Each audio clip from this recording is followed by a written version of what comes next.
जाएगा कि ये ड्रग्स है या दवा है या क्या है। ठीक है, तो इसलिए आप लोग कभी मत लाओ, आप लोग लाना ही मत, गलती से भी मत लाना आप लोग कभी भी। अब माफीनामा के बारे में आप भी कुछ बोलेंगे कि मैं ही बोल दूं? खाली आप भी बोलेंगे क्या क्या सिस्टम से, मतलब शॉर्टकट में ही बता दीजिए आप। नमस्कार साथियों, दीपक कुमार सिंह जिनके पिताजी का नाम मनोज सिंह है, इनको जब इन्होंने अबू धाबी ट्रैवल किया, पहली एक चीज जो अभी एक कंफ्यूजन आ रही थी कि इनका एयरपोर्ट अगर 2-3 जगह पर था तो ऐसा कैसे था, ये कैसे निकल गए। तो मैं आपको इस चीज के लिए थोड़ा सा क्लियर कर देता हूँ। इनकी कनेक्टिंग फ्लाइट थी। कनेक्टिंग फ्लाइट में कैसा होता है कि डायरेक्ट जो आपका लगेज होता है वो आपके अगली फ्लाइट के अंदर चला जाता है कार्गो के जरिए। तो जब इंडिया से निकले तो सेकंड जगह पे चेकिंग होनी नहीं थी, इनका डायरेक्ट इनकी फ्लाइट में लगेज चला गया था। 1/6/2025 को दीपक कुमार सिंह जिनके पिताजी का नाम मनोज है, जब ये अबू धाबी पहुंचे तो इनके पास कुछ नशीले पदार्थ मिले जो पत्तों की फॉर्म में भी थे, कैप्सूल की फॉर्म के अंदर भी थे। उसके बाद में इनको डिटेन किया गया। डिटेन करने के बाद में हमारी जो एम्बेसी थी, इंडियन एम्बेसी, वकील साहब समझा रहे हैं, आप लोग को सुनाई दे रहा है? लिखिए आप लोग मैसेज, भाई साहब आवाज जा रहा है? वकील साहब जो बोल रहे हैं आवाज जा रहा है आप लोगों को?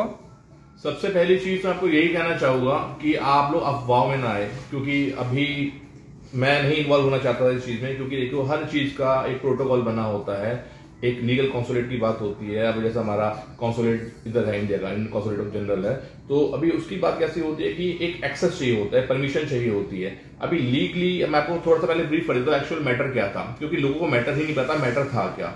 अब इस बात को समझिएगा, बीइंग एन एडवोकेट मैं आपको गलत गाइड नहीं करूंगा। दीपक कुमार के पास में अवैध प्रकार की चीज है जिसमें नशीले पदार्थ थे, वो बरामद हुए, जिसको उन्होंने स्वीकार भी किया कि उन्होंने लेकर ट्रेवल किया था।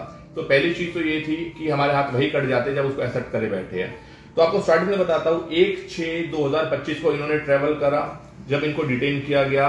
उसके बाद में 4/7/2025 इस दिन एम्बेसी की तरफ से इंफॉर्मेशन दी गई थी कि इस तरह से ये पकड़े गए हैं, इनके ऊपर जो था केस स्टार्ट हुआ। एम्बेसी बताया था ना उसके घर को, इंफॉर्मेशन दी गई थी इनको। लेटर भी हमारे पास, लेटर तो है, आपको लेटर भी मुझे तो सब मालूम है, लेकिन मैं इसलिए रिपीट कर रहा हूँ कि इन लोगों को पता चलना चाहिए। एम्बेसी की तरफ से इंफॉर्मेशन दी गई। हाँ, वो वाला पेपर ये एम्बेसी की तरफ से गया था कि उन्होंने क्या किया है। ठीक है, जो लोग दीपक जी के घर में शायद नहीं समझ पाए थे, इसलिए वो लोग बोल रहे थे कि हम लोग को कुछ मालूम ही नहीं है कि किस कांड में है। उसमें लिख के गया हुआ है कि किस कांड में है वो। ठीक है, 3/6/2025 को एम्बेसी की तरफ से इनको इंफॉर्मेशन दी गई थी। 4/7/2025 को दीपक कुमार जो थे, इनको वर्चुअली एक्सेस दिया गया काउंसलर का कि लीगल एड मिल सके, इनको हेल्प मिल सके। ये डेट्स मैं इसलिए बता रहा हूं क्योंकि मैं सब आपको आंकड़ों को देख करके बता रहा हूं कि किस डेट में क्या क्या हुआ, तो आप लोग मिस गाइड ना हो। जो लोग तरह की रील्स बना रहे थे व्यूज के लिए, लाइक्स के लिए, जो फैक्ट्स आप उसको समझिए, क्योंकि आज नहीं तो कल आपका या आपके परिवार का कोई सदस्य अगर ट्रैवल करेगा तो आपको पता होना चाहिए कि इस तरह की चीजें नहीं होनी चाहिए।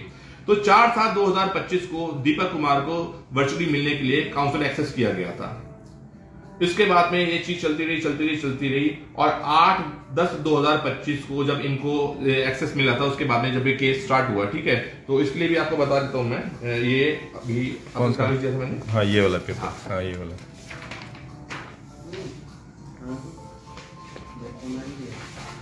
बाकी तो सब फाइल में है। इस चीज के लिए community affairs embassy of India से जब कांटेक्ट किया गया, जो अबू धाबी में अंदर हमारी एम्बेसी है, ठीक है। अच्छा। तो जब इन लोगों से बातचीत की गई थी और इसको आगे कैरी फॉरवर्ड किया गया इस मैटर को, तो 8 तारीख को, ठीक है, 8/10/2025 को इनकी फैमिली को यह भी इंफॉर्मेशन दे दी गई थी कि इनको आजीवन कारावास की सजा सुनाई दी गई है, और जिसके बाद एम्बेसी के थ्रू गया था। हाँ, इनके फैमिली को प्रॉपर इंफॉर्मेशन 8/10/2025 को रिटर्न स्टेटमेंट हमारे पास में, एम्बेसी के लेटर मेरे हाथ में 8/10/2025 को इनकी फैमिली को इंफॉर्मेशन दे दी गई थी कि इसे आजीवन कारावास की सजा मिल चुकी है, और जब ये सजा पूरी हो जाएगी उसके बाद इनको इस देश से निकाल दिया जाएगा।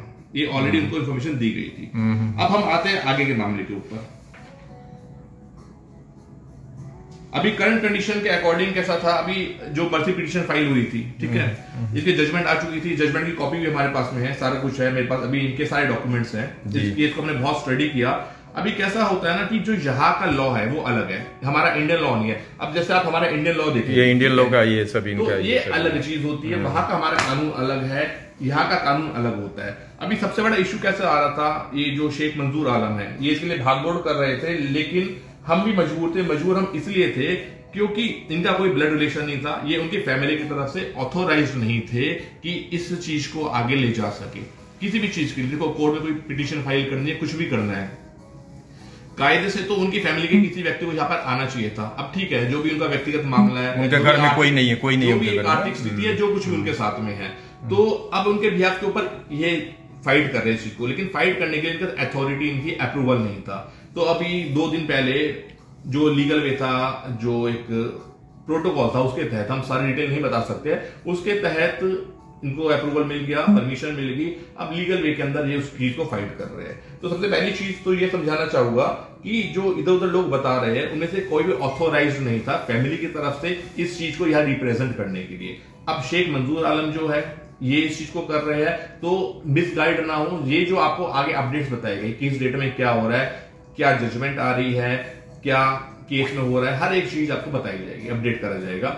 अभी करंट सिनेरियो ये है कि अब हम लोग, क्योंकि देखो इनको कारावास हो चुका है, अब लीगल वे के अंदर इसमें अगर हम एक पल को इसको मॉनिटरी बेनिफिट्स में भी लेकर के जाते हैं कि हम गवर्नमेंट को कुछ उसके बदले में एड करवा दें, कि माफी कराने के लिए कुछ करा दे, तो फाइनेंशियली भी वो चीज प्रैक्टिकली पॉसिबल नहीं है यहाँ पर। तो अभी आखिरी चीज ये है कि हम दोबारा इसके ऊपर जजमेंट के जो लास्ट ऑर्डर आया था हमारे पास में, ठीक है, तो उसके स्टेटस को देखते हुए, उस ऑर्डर शीट को देखते हुए अभी क्या चीजें हैं हम तैयारी कर चुके हैं, लेकिन बताना अभी ठीक नहीं होगा, अनुचित होगा, क्योंकि बहुत सारी चीजें ऐसी है यहाँ की गवर्नमेंट की जिसके अगेंस्ट हम भी नहीं जा सकते, बहुत सारी चीजें ऐसी है। दूसरा, क्योंकि इसमें एम्बेसी भी इन्वॉल्व है, तो हमारे को उनकी भी मर्यादा का और गरिमा का ध्यान रखना है, हम उनसे ऊपर उठ के भी नहीं कर सकते। हाँ, लेकिन मैं इतना बोलूंगा, अब बहुत कुछ होने वाला है जो अभी तक नहीं हुआ था। रीजन ये था, जब तक गाड़ी में पेट्रोल नहीं होगा गाड़ी चलेगी नहीं। सेम चीज थी, अभी तक इनके पास लीगल अथॉरिटी नहीं थी इस चीज को आगे, पेपर ही नहीं था मेरे पास ना, ये बात। अब हम इस चीज को आगे लेके जा रहे हैं। 2 से 3 दिन के बाद हम आपको बहुत बड़ी चीज बताने जा रहे हैं इस चीज को लेकर के, बहुत कुछ फेवर में आने वाला है, लेकिन अभी हम डिस्क्लोज नहीं कर सकते हैं।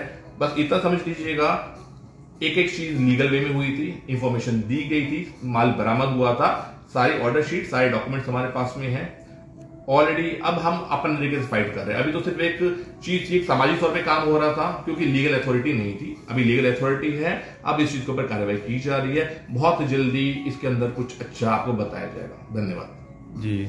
अब मैं थोड़ा अपने गांव भाषा में समझा लूं। देखिए भाई साहब, आप लोग को अब मैं समझा रहा हूं। सर जो बता गए वो तो आप लोग समझ ही गए होंगे। सर का कहना ये है कि जो भी पेपर वर्क होना चाहिए मेरे नाम से भी होना चाहिए ना। जब तक मेरे पास ऑथोराइज उसका फैमिली नहीं देता, मैं कैसे केस लड़ सकता हूं। बाहर बाहर से मैंने सपोर्ट लगाया, मेरे जो लोकल अरबाब हैं उन लोग तक मैं, उनके जरिए तक वहां तक हर चीज मैंने पहुंचवाया, कराया। लेकिन अब मेरे को लास्ट जहां जाने का है, माफीनामा कराने के लिए भी जाना है, तो वहां पेपर पूरा रहना चाहिए। जब तक पेपर नहीं रहेगा तब तक कोई वैल्यू नहीं है मेरा, ठीक है।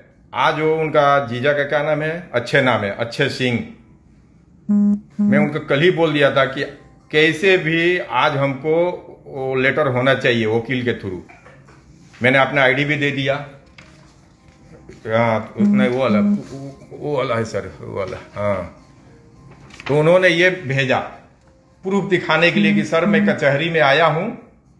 वो क्या बोलते हैं, अच्छे जी क्या बोलते हैं, सर मैं कचहरी में आया हूं और वकील जो हैं बोल रहे हैं कि जब तक उसकी माँ यहाँ नहीं आएगी, दीपक की माँ, तब तक हम थर्ड पार्टी को हम पावर ऑफ अटर्नी बना के नहीं देंगे, यानी केस लड़ने के लिए। तो मैंने उनको बोला, मैं कॉल पर बात किया तो मैंने बोला उनको कि ये तो वकील का तो कोई मतलब ही नहीं है कि उनकी माँ आएगी। आप कोई जमीन लिखाने के लिए पावर ऑफ अटर्नी नहीं ले रहे हैं, सिर्फ एक केस लड़ने के लिए वो लिख रहे हैं कि शेख मंजूर आलम के नाम से पेपर बन रहा है कि जो कि वहां एम्बेसी में भी उनका यूज कर सकें और हुकूमत में भी यूज कर सकें, उसके लिए चाहिए। तो वो आज पेपर नहीं बना पाए, बोले कल बनेगा। बाकी यहां से जो डॉक्यूमेंट चाहिए मुझे, यहां के हुकूमत से जो चाहिए वो सब प्रूफ है हमारे पास। लेकिन उसको घर वाले का जब तक नहीं आएगा कि हाँ हमने इनको केस लड़ने के लिए दिया है, वो मुखभर बोले हैं ना, मुंह से बोलने से तो कोई भी कुछ बोल देता है, लेकिन लिखित में होना चाहिए। तो इसलिए वो गए तो आज वो नहीं बना पाए पेपर। सीधी सी बात मैं बता दे रहा हूं, आज अगर ये बनाए होते तो कल दूसरा मैं स्टेप उठाता, वो दीपक सिंह के लिए आगे कहां जाना था वहां जाता मैं। हमारे तो सारे कागज तैयार है, बस कागज तो तैयार है, तो वही मैं लोग को बता रहा हूँ। ये लोग क्या बोलते हैं, उधर से मैसेज भी कोई कोई लिखता है, अभी लिख रहा है, सब लोग तो अच्छा लिख रहे हैं, सब बड़े आदमी है इसमें, सब अच्छे हैं, एकदम वीआईपी लोग हैं इसमें, सब वीआईपी है। अभी तक मैं देख रहा हूँ सब एकदम बेस्ट क्वालिटी वाले सब जुड़े हुए हैं इसमें सब। अभी जो मेरा एक दो डायलॉग पहले मैं दीपक जी पहले एक दो मैंने, एक इधर भी हमारे दोस्त हैं दीपक जी, उनका नाम लिया हूं, तो आप लोग मत सोचना कि वो दीपक जी इधर बैठे हैं, वो भी बहुत जल्दी आप लोगों के साथ होंगे, भले टाइम जो भी लग जाए, लेकिन जो उनको सजा सुना दिया गया है ना जीवन भर के लिए, इंशाअल्लाह नहीं होगा जीवन भर के लिए, भले थोड़ा टाइम लगे, महीना 2 महीना 3 महीना 10 दिन 15 दिन, कोई नहीं जानता है कि अल्लाह जो है 1 सेकंड में कब किसको क्या करता है, किसी को मालूम है? नहीं मालूम है। मेहनत कर रहे हैं हम लोग, पहचान है मेरा यहाँ पे, इसलिए मैं मेहनत कर रहा हूं। और आप लोग कोई कोई मैसेज इसमें नहीं लिखे हो, पहले लिखे हो आप लोग, उन लोगों का जवाब दे रहा हूं। जो आप लोग लिखते हो कि खाली बातें करते हो, उससे मिलते नहीं हो जाके, एक बात आपसे पूछ रहा हूं, आप अपने यहाँ जो जेल होता है वहां जाके मिल सकते हो? आप उसके गेट तक भी जा सकते हो? उसके बाउंड्री तक भी नहीं जा सकते हो? ये तो फॉरेन कंट्री, गल्फ कंट्री, इतना नियम कानून यहाँ का है कि एक एक कदम फूंक के चलना पड़ता है। यहां बोलते हो आप लोग कि जाते क्यों नहीं हो, दीपक सिंह से मिलते क्यों नहीं हो? नहीं ऐसे मिलता आदमी, वो लीगल नहीं है मिलना। लेकिन मैं अपने अरबाब को भेजा था, अंदर जाके पूरा डिस्कस करके आए, बात कराने के लिए मैंने बात किया था, सब कुछ हुआ है, ठीक है, टेंशन लेने की जरूरत नहीं है। जो आप लोग को अभी तक मैं पढ़ते रहा, आप लोग का मैसेज, एक भी मैसेज गलत नहीं आया मेरे देखने तक। कहीं जल्दी जल्दी में निकल गया वो अलग बात है। आप लोगों को बहुत बहुत शुक्रिया, थैंक यू, सैल्यूट कर रहा हूं आप सबको। और आप ही लोग के अच्छाई की वजह से मैं ये हेल्प कर रहा हूं। मुझे कोई पैसा नहीं मिल रहा इधर, मैं अपना पैसा लगा के, टाइम बर्बाद करके, दौड़ धूप करके, रिक्स उठा के, रिक्स कोई रिक्स नहीं उठाएगा, ये व्यूज के लिए नहीं कर रहा हूं, कोई रिक्स नहीं उठाएगा, ये कंट्री में कोई रिक्स नहीं लेता है। लेकिन हम कुछ पेपर वर्क है मेरे पास और कुछ पहचान है, उनसे परमिशन लेके तब ये मैं कर रहा हूं। नहीं तो अच्छे अच्छे लोग से आप बोलोगे ना, यहां पे जो हैं टाटा बिरला जैसे लोग, वो नहीं करेंगे, वो नहीं करेंगे। लिख के दे देता हूं, आप जो यहां रहते हैं उनको पता है, गल्फ में जो रहते हैं उनको पता है कि यहां का कानून कैसा होता है। बाल बराबर भी अगर थोड़ा सा आप टेढ़ा मेढ़ा चलेंगे तो वहां भी आपके ऊपर केस बनता है। यहां हमसे भी पूछा गया कि आप क्यों दौड़ भाग कर रहे हो। एक वकील के पास गया था 4 दिन पहले, बड़ा वकील था, बहुत बड़ा वकील था, फ्री में वो लोग राय नहीं देते हैं, पैसा लगता है। उसके बावजूद भी मेरे को मना कर दिए वो वकील साहब ने, बोले कि नहीं आप केस मत लड़ो, आप क्यों अपना जान फंसा रहे हो, उसमें मैटर उसका गलत है, झगड़े का होता, कोई और मैटर रहता तो आप उसमें हाथ डालते तो चलता, लेकिन उसका मैटर अलग है। जब वो पेपर में दिया, उतना बड़ा वकील होके, जो कि उनके पास आकर के मतलब क्या बोल, जहां मैं गया था 4 दिन पहले, मैं आप लोगों को वीडियो डाला हूं, वकील के पास जाते हुए अंदर तक दिखाया। वहां वीडियो बनाना, चेहरा दिखाना ममनू रहता है, जैसे ये वकील साहब को नहीं दिखा पा रहा हूं ना, चेहरा नहीं दिखाया जाता है, वहां भी मैं नहीं दिखाया था। लेकिन वहां क्या बोले वकील साहब ने, वकील साहब बोले कि आप बिल्कुल ही हट जाओ यहां से, मतलब साइड हो जाओ, इस केस से साइड हो जाओ, मत रहो इसमें। दूसरा आदमी होता उसी दिन से कान पकड़ लेता कि ये भाई इस सब के चक्कर में मत पड़ो। लेकिन हम गलत थोड़े कर रहे हैं, एक इंडियन भाई है, एक बिहारी है, हमारा डिस्ट्रिक्ट का है, इसलिए मैं कर रहा हूं, कोई गलत थोड़े कर रहा हूं। हमको तरीका मालूम है, कहां क्या बोलना है। वो लोग पूछेंगे, पूछते हैं किस लिए आप कर रहे हो, मैं उनको बोलता हूं उसके घर में कोई नहीं है, छोटा बच्चा है, एक उसका भाई है, उसका माँ बाप सब बूढ़े हैं, वो नहीं आ सकते इधर, वो गरीब आदमी को फंसा दिया गया। तो वो बोलते हैं उसके पास पकड़े गया है, प्रूफ है उसके पास। यानी ऐसे यहां के पुलिस किसी को इलीगल नहीं फंसाती है, जब तक पूरा प्रूफ नहीं लेती है ना, तब तक सजाएं नहीं सुनाती है। यही तो अच्छाई है।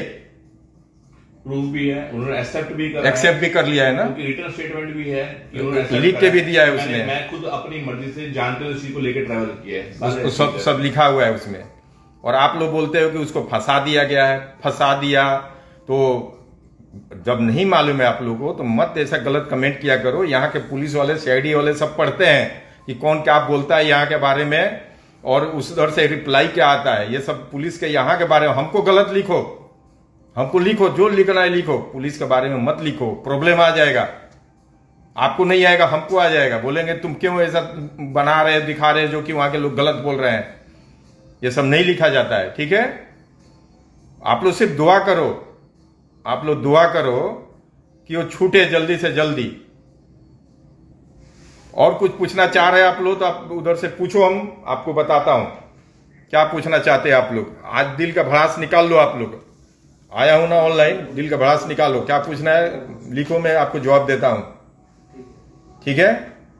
और भी लोगों का मैसेज आता है, कॉल आता है दिन भर कि हमारा भी भाई फंसा हुआ है इतना साल से, तो इतने महीने से, तो सर आ जाओ आप छुड़ा दो, आपसे माफी चाहता हूं भाई। इसलिए जब तक पूरा डॉक्यूमेंट्स मेरा नहीं बन जाता है यहाँ का दौड़ने के लिए, यानी सोशल वर्क के लिए दौड़ने के लिए नहीं बन गया मेरा अगर पेपर, तो हम जाएंगे ना तो यहाँ क्या आ जाएगा वो गिनती में, क्या चीज में आपने यहाँ बोला जाता है ना, यूनियनबाजी। यहाँ यूनियनबाजी नहीं चलता है। कोई भी गल्फ कंट्री में आप लोग पूछ लेना जो यहाँ रहते हैं, यूनियनबाजी नहीं चलता है। सैलरी न दे 6 महीना फिर भी कोई यूनियनबाजी नहीं कर सकता, यहाँ का नियम ऐसा है। लेकिन ऐसा है ही नहीं कि 6 महीना न मिले सैलरी, मिलता ही है। यहाँ का गवर्नमेंट इतना अच्छा है, दुबई का गवर्नमेंट इतना अच्छा है कि नियम लगा के रखा है कि 2 महीना तक अगर सैलरी नहीं मिला तो उस कंपनी वाले का लाइसेंस को वो लोग लॉक कर देते हैं। लेकिन उस तक मालूम पड़ना चाहिए। आप उस मतलब जगह जाके कंप्लेंट डालो। लोकल जो कुछ और भी दीपक से हट के भी आप लोगों को समझा दूं, लाइन पर आ गए हो तो जो आना चाहते हो उनके लिए भी बता दे रहा हूं। और जो है बहुत लोग हमको बोल रहे हैं कि सर हम आगे फंसे, सैलरी नहीं दे रहा है, अब उसमें हम क्या कर सकते हैं आप बताओ। आपको रास्ता बता सकते हैं, अमीर सेंटर में जाएंगे तो हो जाएगा। नहीं, उसके लिए आप हमारे पास भेजिए उनको। अब अगर कोई ऐसे मदद चाहिए, हाँ। जरूरतमंद है, हम बिना कोई रुपया लेके फ्री ऑफ कॉस्ट उनके हेल्प। ये सर बोल रहे हैं कि अगर जो फंसे हुए हैं लोग फंसे हैं, मैं बेगर पैसे का हेल्प कर दूंगा। सैलरी रुका हुआ है, सैलरी रुका है, या कोई आपको जानबूझ के कंपनी वाला आपको प्रॉब्लम में डाला है, तो ये रास्ता बताएंगे, लेटर देंगे, वो ले जाके आपको अमीर सेंटर में जमा करना है। कहाँ करना है? जरूरत नहीं है, वो हम मेल कर देंगे। आप मेल करेंगे उस चीज के लिए, लेकिन जिसके साथ भी प्रॉब्लम जेन्युइन होनी चाहिए, जेन्युइन प्रूफ होना चाहिए। झूठ बोलेंगे तो नहीं चलेगा। ऐसे केस भी आते हैं जहां हमारे जो देश के लोग जो काम कर रहे हैं वो भी कई जगह पे गलत होते हैं, तो उसमें कुछ नहीं कर सकते हैं। ओके। जहां हकीकत में गलत हो रहा है, कहीं अन्याय हो रहा है, हम साथ में खड़े हैं, हमें कोई फीस नहीं चाहिए, हम अपनी तरफ से भी लगाना हो हम हेल्प करेंगे। ये सर हमसे भी फीस नहीं लिए हैं, नहीं लिए हैं फीस। बोले कि जब तुम इतना हेल्प कर रहे हो इंडिया वाला होके, हम भी इंडिया वाला होके 1 रुपया नहीं लेंगे, मिलजुल के जितना हो सकेगा करेंगे। ये कर रहे हैं हमारे साथ। आप लोग सोच रहे होगा कि पॉकेट से इतना 25-25 हजार दरहम फीस लेते हैं वकील लोग यहाँ। जो दीपक के लिए मैं उस दिन गया था ना बड़ा वकील के पास, मैं अपने आंखों से देखा, मेरे को रोने जैसा हो गया। एक औरत बैठी थी, उसका हस्बैंड जेल में बंद था, एक छोटा बच्चा लेके आई थी। हम गए वकील के पास ना उस दिन, आप जो वीडियो बना के डाला हूं, तो हमसे पहले आर्गुमेंट कर रही थी, रो रही थी वकील को, उसको थोड़ा भी दया नहीं आ रहा था। 25,000 दी थी, वो 30,000 मांगा था फीस। वो बोलती है कि मैंने अपने जेवर बेच दी, बाला था हाथ में का बाला बेच दी हूं सर, यही 25,000 है, इसके अलावा मेरे पास जहर खाने का पैसा नहीं है। वो वकील ने मेरे सामने पैसा, उसको पहले समझाते रहा कि नहीं सिस्टर, जो हमारा फीस है आप दो, ये पूरा पैसा हमारा नहीं है, आगे कहीं फीस भी जमा करना है। वकील बोल रहा था कहां जमा करना था, वो तो हमको बताया नहीं रहा था, मैं सुन रहा था सिर्फ। लास्ट में मेरे को इतना बुरा लगा ना दिल के अंदर, हम वहां कुछ बोल नहीं सकते हैं ना। वो वकील ने सर, मैं बता रहा हूं, वो आपके नेचर का नहीं है, थोड़ा पैसे का नेचर का है वो। आप तो है रहम दिल, आप हेल्प कर देते हैं। वो पैसा सोफा पर फेंक दिया, ऐसे 25,000 फेंक दिया, बोलता है लेके जाओ और बाहर जाओ, टाइम बर्बाद मत करो। वकील क्या बोलता है, वो मेरा 1-1 मिनट का वैल्यू है यहाँ पे, आप बैठ के आर्गुमेंट कर रही हो, नहीं है नहीं है नहीं है, तो मैं क्या करूं? नहीं है तो जाओ सड़ने दो जेल में अपने हस्बैंड को, ऐसा बोल रहा था। पूरे यूएई के अंदर लीगल सर्विसेज बहुत कॉस्टली है, यहाँ लीगल बहुत कॉस्टली है। और आप जो काम कर रहे हैं, अगर आप ये सोचे ना कि सिर्फ फीस पे करेंगे, तो मुझे लगता है शायद इंडियन करेंसी का 1.5-2 करोड़ भी कम पड़ जाएगा। वही ना, अगर फीस से चला जाए, फीस के हिसाब से तो होगा ही नहीं। वो तो आप जैसे महान वकील मिले हैं, एक दो और अपना लोकल मिले हैं जो हेल्प कर रहे हैं कि कहीं पैसा नहीं लग रहा है। जो आने जाने का मेरा लगता है, साफ वही बता रहा हूं भाई, झूठ क्यों बोलूं, बड़ा दिखाऊं कि इतना खर्चा कर रहा हूं। नहीं, खर्चा नहीं। जो आने जाने में गाड़ियों में खर्चा हो रहा है, खाने पीने में हो रहा है, किसी को खिलाने में हो रहा है, वही हो रहा है। ठीक है, फीस लोग नहीं ले रहे हैं, हम उनको जो बता रहे हैं तो फीस नहीं ले रहे हैं। लेकिन और इसमें भी सबसे बड़ी प्रॉब्लम क्या थी कि पहले बहुत मिसगाइड करा गया। जब तक डॉक्यूमेंट्स निकलवाए थे कि वो बेगुनहगार है, उसे कुछ नहीं पता था, फैमिली को इन्फॉर्मेशन नहीं मिली थी। अब जब फैमिली को एक टाइम पीरियड दिया गया था कि आप अपना वकील करें, आप एमएससी संपर्क करें, फैमिली ने नहीं किया था। तो होता कैसा है कि बहुत सारी चीजों के अंदर जो एक हमारे को फाइट करना है, वह हमारे पास प्रॉपर इंफॉर्मेशन नहीं थी। अगर हमारे को स्टार्टिंग में फैमिली से ठीक इंफॉर्मेशन मिली होती कि उनको एक एक चीज के लिए कॉन्सुलेट की तरफ से इंफॉर्मेशन दी जा रही थी, एक एक चीज के लेटर, आज मेरे पास diary number, dispatch number, notification number सारे हैं, कब कब किस किस इंफॉर्मेशन में उनको इन्फॉर्म किया गया, अगर ये बात उन्होंने पहले बताई होती तो शायद हम बहुत आगे होते जो जिस स्टेप पे हम लोग आज खड़े हैं। तो सबसे पहली चीज तो ये है, अगर उनकी फैमिली भी सुन रही है तो मैं यही बात बोलना चाहूंगा कि हमें मिसगाइड ना करें, हमारे को करेक्ट इन्फॉर्मेशन दे।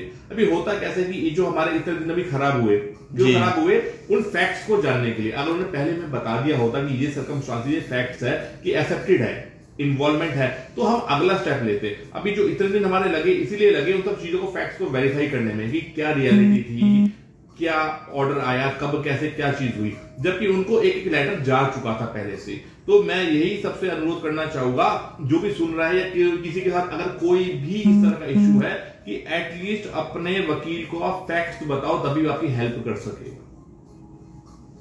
जी, वकील साहब जो बोले आप लोग सुने, क्या बताए? यानी कि कुछ ऐसा था कि डॉक्यूमेंट्स के बगैर मालूम नहीं पड़ रहा था। ठीक है, जब डॉक्यूमेंट सब सामने आया तो एक एक चीज उसमें लिखा हुआ है, क्यों पकड़े, क्या किया इसने।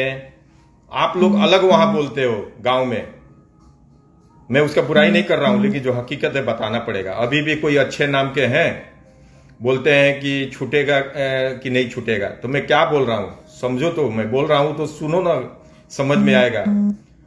सारा रामायण खत्म, सीता जी का ब्याह किससे हुआ वही कहानी वो कर रहा है कि इसमें कोई शर्मा है, सचिन नाम है, क्या नाम है, वो बार बार लिख रहे हैं कि छूटेगा। तो वही बात तो बताया जा रहा है ना कि किस तरह से छूटेगा वो आदमी, वही सिस्टम बता रहे हैं ना। हाँ, पूरा रामायण ये हो गया, खत्म हो गया, और सीता जी का ब्याह किससे हुआ उसको पता ही नहीं चला।